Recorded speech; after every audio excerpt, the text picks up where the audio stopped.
yang kangen sama informasi mengenai COVID tapi yang bukan hoax karena di media sosial kemudian broadcast juga banyak tuh informasi mengenai COVID yang hoax, terutama penanggulangan yang di Kabupaten Bantul. Nih sekarang yang beneran ada di sini nih ya. Silakan yang ingin bergabung monggo di nomor telepon yang sudah ada di layar kaca Anda di 580 800 580 800. Orang mandok-mandok wae. Ya iya ini. Sekarang kan fenomena di masyarakat niki nyuwun pangapunten Pak Agus, Pak Helmi niki kan yang berkembang niku enten sebagian orang sing wah COVID ki gek ora ono. Enten sing maido, tukang maido niku lho, Pak.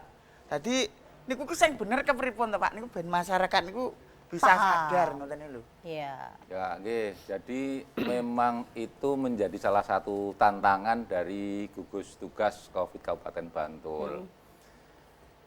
Kami dengan tim yang ada itu selalu memberikan edukasi kepada warga masyarakat, meyakinkan kepada warga masyarakat bahwa COVID itu sekalipun tidak terlihat, tetapi benar-benar ada dan memiliki efek yang mematikan apabila tidak dikendalikan atau tidak diupayakan semaksimal mungkin dilakukan penyembuhan kepada mereka yang terjangkit.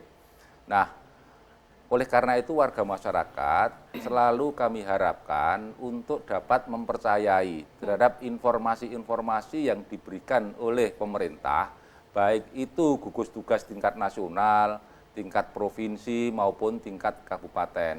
Nah, manakala keyakinan COVID itu ada dan memang harus diupayakan pengendaliannya, maka ada upaya yang maksimal dari warga masyarakat itu untuk bersama-sama menegakkan dan melaksanakan protokol kesehatan.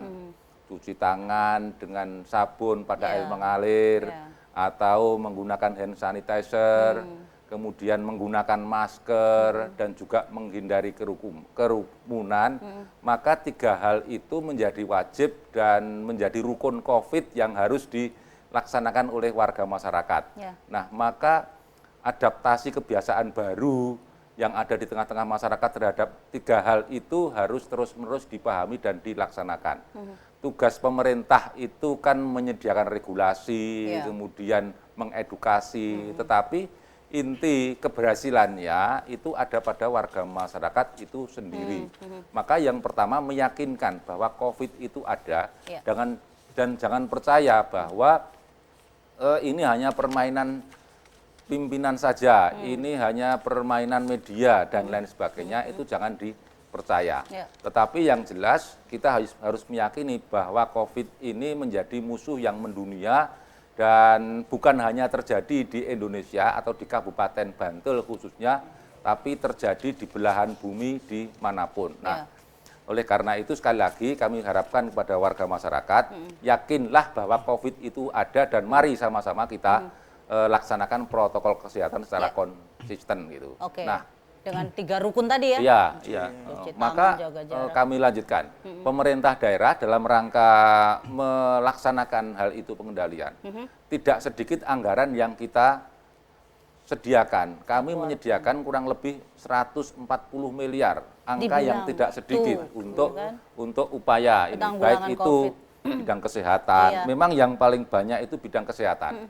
Mengapa terbanyak? Karena kami mendirikan rumah sakit lapangan khusus COVID itu pada saat penyiapan paling tidak 8 miliar kita sediakan. Kemudian rumah sakit juga butuh support, rumah sakit Panembahan Senopati. Kemudian terakhir ini kami juga membeli PCR mobil yang akan kita manfaatkan untuk memberikan layanan kepada warga masyarakat dalam rangka membantu juga percepatan proses laboratorium yang sekarang ini masih sering mengalami kendala karena semua terkonsentrasi di BTKL yang itu menampung seluruh kabupaten maupun kota yang ada di daerah istimewa Yogyakarta.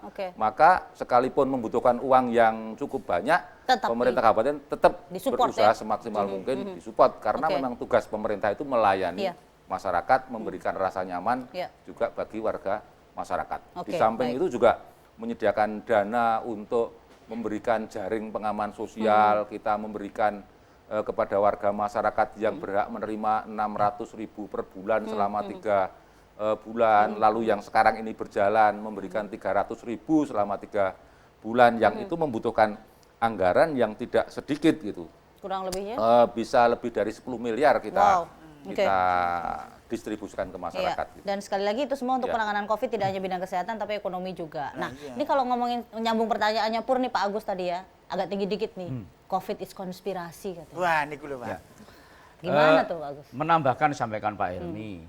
Tadi Pak Sekda sudah menyampaikan bahwa di Bantul sendiri tercatat 521 yang Ya. sudah confirm positif. Ya. Kalau bicara confirm itu berarti secara laboratorium terbukti dia Positif. terinfeksi virus COVID-19. Artinya dia jelas. Dan dari 521, 13-nya meninggal. Dan yang meninggal itu mulai ada yang dokter spesialis, ada yang pejabat, sampai dengan rakyat biasa. Artinya semua bisa terkena. Ya. Dan pertanyaan yang sering muncul di masyarakat yang seringkali menjadi agak abai terkait dengan ini. Iya. Ya. Itu kan kemarin juga Pak Camat ada yang komunikasi dengan kita karena dipaidu oleh warganya. Apa benar Pak? Yang meninggal itu kan karena penyakit lainnya gitu. Bukan karena COVID. Bukan Karena Mangan, COVID ngoten gitu loh. Nek ora nek aroli tinggi meneh karena takdir Wah, meneh gitu. punangan Ya. dibantah nih, Pak. Ya, tapi data kami membuktikan bahwa dari 13 yang meninggal itu satu orang meninggal tanpa penyakit penyerta. Artinya tanpa penyakit penyerta pun ternyata ada Bisa. yang meninggal murni karena COVID-19 atau sekitar 7% dari itu.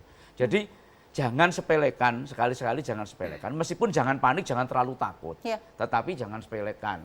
Jadi, lah ini fenomena di masyarakat seperti disampaikan tadi oleh Mas Pur, seringkali masyarakat itu di lain pihak ada yang abai.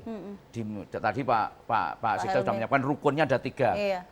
Kon nganggo masker ya abote railo dan kon tidak berkerumun dulu dan sebagainya pun susah.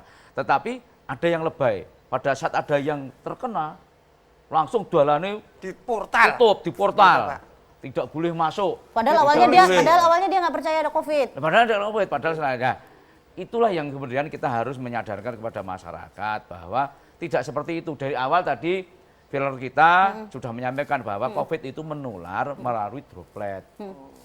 Artinya itu percikan dari air liur kita. Iya. Dan hanya maksimal 2 meter. Oke. Artinya kalau kita jaga jarak Iya. seperti ini dengan Mas Pur kan sebetulnya aman. Iya. Aman, Pak. Paling lagi mengamankan dengan memakai masker protokol Oke. kesehatan. Iya. Jadi kemudian sering cuci tangan karena dia akan mati dengan air sabun maupun dengan hand sanitizer. Oke, baik. Bapak, nanti akan kita lanjutkan Ya. lagi karena kita harus jeda lebih dahulu ya. Baik, pemirsa, kita akan jeda dulu karena kita akan segera menantikan kumandang azan maghrib untuk daerah istimewa Yogyakarta dan sekitarnya.